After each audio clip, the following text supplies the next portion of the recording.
Suave, seres perdidos. Estou aqui mais uma vez falando diretamente de Mandacaru. E hoje temos mais One Piece para discutir. E, para começar, sinceramente, a única coisa com potencial é a questão do Franky, entretanto, o potencial é bem limitado. A não ser que ele aprenda a extrair o Shanita das nuvens e a misturar com cola. Se isso não acontecer, não importa o quão fortes os seus socos se tornem, dificilmente vencerá alguém que se defende com Haki. Supondo que o Haki do armamento consiga bloquear uns 40% do dano sofrido e aumentar o poder de ataque na mesma proporção. O Dome Reverse possui algo estranho, completamente resolvível, mas por enquanto é confuso. Inclusive, vi um comentário no Twitter que gostei. Não sei de onde veio, mas achei interessante. Dito isso, ainda não sei se gostei do resultado, apesar de ter adivinhado a maior parte das coisas. Enfim, anotei várias coisinhas que me chamam a atenção. Então, perceba, irei por partes até chegar no final. Para começar, a capa, muito bonita, super colorida e brilhante. Perfeito, próximo. O capítulo retorna mostrando a perspectiva do Franky sobre o Loki e o seu ataque devastador. Inclusive, para quem só definiu o Loki como um dragão maior que o Kaido por causa do Usopp, é porque estão com a memória curta. Capítulo 1045, primeira vez que o Luffy aparece gigante. O que ele fez? Pulou corda com o Kaido dragão. Pulamos para Elbaf, onde o Luffy só é percebido como gigante por causa do esquilo. Então, já era óbvio que sim, Loki Dragão é pelo menos umas 3 vezes maior que o Kaido. Com isso dito, o Franky me decepcionou um pouco. Estava esperando ele aparecer com o Franky Shogun, porém, ele acabou atuando como guarda-costas da Lilith e Bonnie. O que, inclusive, levanta a dúvida, onde está o Kuma? O que também se aplica ao corpo do Vegapunk. A Lilith abre a caixa onde o corpo deveria estar e o malandro não está lá. O Franky até questiona isso. O meu palpite é que o que tem na caixa é o DNA do Vegapunk. A partir disso, um corpo novo vai ser construído, ou já tem um corpo, porém, ainda está nos estágios iniciais. Por exemplo, pode ser que o corpo ainda seja de recém-nascido. Aí, ainda nesse grupinho da Lilith, ela me solta a pérola: você não consegue sentir o poder fluindo por todos os lugares. Isso me causou calafrios e uma teoria extremamente merda no Twitter. O que faz sentido. No Twitter, as pessoas têm as piores interpretações possíveis sempre. É uma isca para você chegar com os 2 pés no peito. Mas, não comi dessa comida, então ignorei a maioria e respondi algumas com elegância. Voltando para a questão, essa foi uma sacada muito boa do Oda e a dica do que iria acontecer está na frase: isso é um conversor. Depois disso, vamos ter o Usopp relatando o óbvio. Tenho certeza de que a galera repercutiu isso por pena do menino Usopp que, mesmo sabendo que fogo queima as vinhas de espinhos, não se deu ao trabalho de ajudar o Saulo. Assim, vamos ter a tentativa de mostrar serviço por parte dos chapéus de palha. Como disse, o Franky destravou possibilidades para o futuro. Talvez a Nami também tenha ajuda da Lilith para aperfeiçoar o clima Tact. O Usopp talvez receba ajuda também. Apesar do Kabuto ser uma planta muito esquisita. No final, existe um problema que se mantém e o nome disso é Haki. E temos um exemplo sobre a diferença que faz Haki em Elbaf. No capítulo 1129, Usopp usa o seu golpe mais destrutivo, o negócio é basicamente uma bomba nuclear. Vemos o quão forte é quando Usopp explode metade do corpo da Gunko. Porém, ele não consegue destruir a parede do castelo do Road. Entretanto, Luffy usando o Haki consegue. Ou seja, quão poderoso um golpe precisa ser para compensar a falta de Haki. E esse exemplo nem é um perfeito. O castelo não sabe Haki para se defender. Ou seja, a situação do Usopp será ainda pior se enfrentar alguém que sabe se defender. No mínimo, existe a possibilidade do grupo sair com uma capacidade de derrubar alguém como o Queen, que não possuía Haki, até onde me lembro. Só tinha uma resistência alta por ser ciborgue e usuário de uma Zoan ancestral. Fui até conferir para ter certeza e no capítulo 1028, o Queen não usa Haki do armamento. Pelo menos, nada visual foi mostrado. Bem, saindo de alguém tecnológico, vamos para a resposta sobre a energia, que é uma resposta muito óbvia. Lilith usa os Kodis para sugar o calor gerado pelo incêndio. E calor pode ser convertido em energia, por isso ela diz que tem energia fluindo por todos os lugares. Então, ela utiliza os conversores para converter o calor em energia elétrica. Assim, resolvendo 2 problemas de uma vez só, já que ao puxar o calor do ambiente e esfriá-lo muito rápido vai gerar um frio intenso, congelando o ambiente, ao mesmo tempo que cria uma nova fórmula de combustível para o Franky. Lilith acabou de criar um energético. Nos próximos capítulos, vamos ver o Franky instalando painéis solares no Sunny. Além de montar uma pequena fábrica de injeção de eletricidade nas colas. Uma evolução muito boa, apesar desse aumento de força ser anulado pela existência do Haki. Dito isso, cheguei à conclusão de que podemos ter o fenômeno intrigante, onde teremos inimigos que não possuem Haki em posição de poder. O Queen é um exemplo do que podemos ter. Uma observação: no Vibricard, aparentemente, diz que o Queen tem Haki.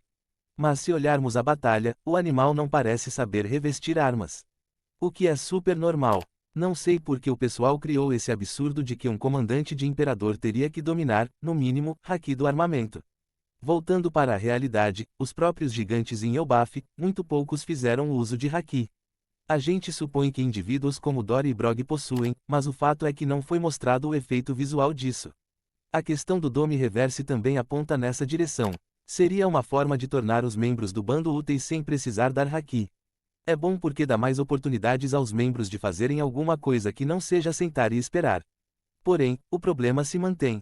Se tiverem que enfrentar usuários de Haki, vão ser massacrados ou simplesmente presos, como aconteceu aqui. Mas, como comentei, Nami e Usopp podem receber ajuda para atualizar suas armas e isso tornará esse grupo forte o suficiente para lidar com alguém como o Queen, que tem, mas não sabe usar. Inclusive, o Chopper pode receber ajuda com a droga que ele usou em Wano, eliminando os efeitos negativos dela. Seria uma atualização ok. O Chopper monstro, por exemplo, por alguns segundos, conseguiu manter o Queen ocupado. Então equilibraria a maior parte do bando num nível de semi-comandante, ou muito próximo disso. Bem, voltando para o mangá atual. O efeito da cola nova foi bem incrível. A cabeça do pesadelo foi arrancada com extrema facilidade. Com essa nova força, por exemplo, vencer o Sasaki seria muito mais fácil. Provavelmente, seria uma batalha mais rápida e não precisaria do laser. Já a Nami fazendo chuva com os Zeus é mais do mesmo. Sinceramente, não vi nada demais nisso e também vale para o Jinbe atacando o pesadelo, é mais do mesmo e o Sanji atacando o Killingan também é mais do mesmo. Obviamente, a coisa mais relevante depois do Franky é o Sanji. Quero ver como o Killingan vai estar. Quero saber se o Sanji sem Haki do Rei tem o necessário para derrotar um cavaleiro. Inclusive, Cavaleiro Sagrado e invertidos pelo Dome Reverse são coisas diferentes. Não é que uma coisa funciona em um que vai funcionar no outro. Mas, antes de entrar nessa zona espinhenta, quero comentar sobre o Killingan, ele ser preconceituoso com o Jinbe, porque o colega é um tritão, não é resposta para sua origem. Concluir que ele não é tritão só porque tratou um tritão mal, é o mesmo que concluir que o sol não queima só porque não tem fogo. Enfim, voltando ao assunto, Pacto do Mar e Dome Reverse, acredito que, depois desse capítulo, Oda esteja querendo organizar os transformados e imortais seguindo o nível de dificuldade estabelecido pela própria obra. Pensando na capacidade defensiva e de ataque, uma pessoa sem Haki do armamento não tem condições de vencer alguém bem treinado no Haki do armamento. Do mesmo jeito que um usuário de Haki do armamento não tem chances contra alguém bem treinado no Haki do Rei. Ou seja, a dificuldade de derrotar um cavaleiro sagrado ou alguém transformado pelo Dome Reverse está baseada no próprio indivíduo. Se Dory e Brog tivessem Haki do Rei bem treinado como o Shebek, iria exigir no mínimo alguém como o Loki para vencê-los. E aí, já entrando na questão Dory e Brog. Quando a dupla se ataca, claramente não usam Haki do armamento nas armas, nem usam quando cortam a própria cabeça. Porém, isso não é um problema, só é estranho, já que Shebek usava tudo livremente. Armamento, rei e os caralho. E quando vemos o Dory e Brog se atacando, eles não revestem suas armas, o que deveria ser o natural. Do mesmo jeito que não revestem Haki para atacar, também não reveste para se defender. O Oda pode dizer que a dupla não tem e só posso me recusar a acreditar nisso. Porém, como disse, é estranho, mas dá pra resolver.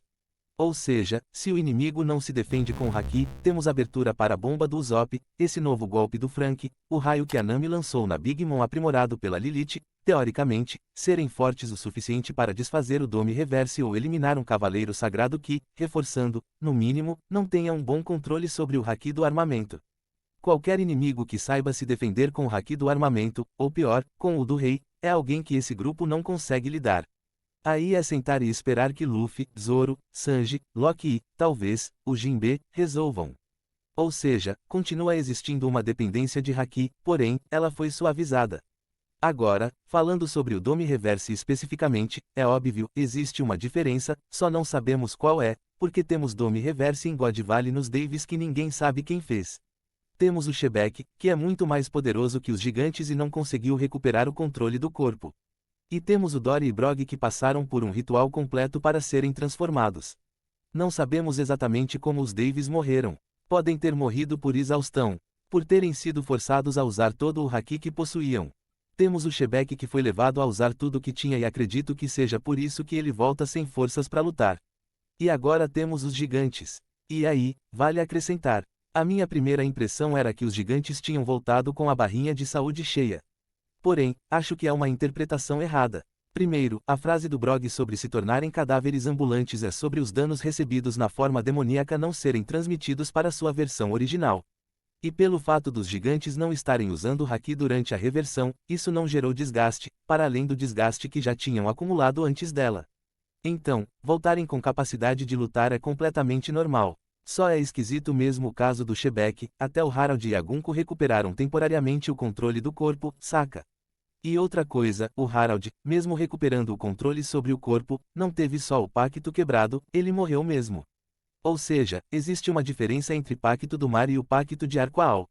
Além disso, outra coisa importante, Imu usou o pacto dando poder e corpo imortal em troca de um tempo de vida. Ou seja, Imu só fez a transação. Isso não tem ligação direta nenhuma. Diferente do Harald e dos Somers. E falando do Somers, que não morreu, infelizmente, se não voltou para casa, está escondido esperando o corpo se recuperar, só para servir de pedra de amolar para o haki do Rei do Zoro. Enfim, fica a dúvida, quanto tempo de vida Dory e Brog perderam? Será que é questão de tempo para que morram ou ainda poderão viver muitos anos? Lembrando que tenho a teoria de que alguém importante vai morrer e a dupla continua tendo potencial para isso. E com isso dito, a forma de resolver o Dome Reverse é ok, já esperava. Dome Reverse e Pacto do Mar possuem diferenças. Dificilmente alguém escapará do Pacto Profundo e Abissal com vida. O aumento de poder dos Chapéus de Palha é ok. Não teve nada apocalíptico. E ainda quero saber, Brook vive ou não. Bom, é isso. Obrigado a todo mundo que chegou até aqui. Até o próximo vídeo, nesse mesmo local e horário.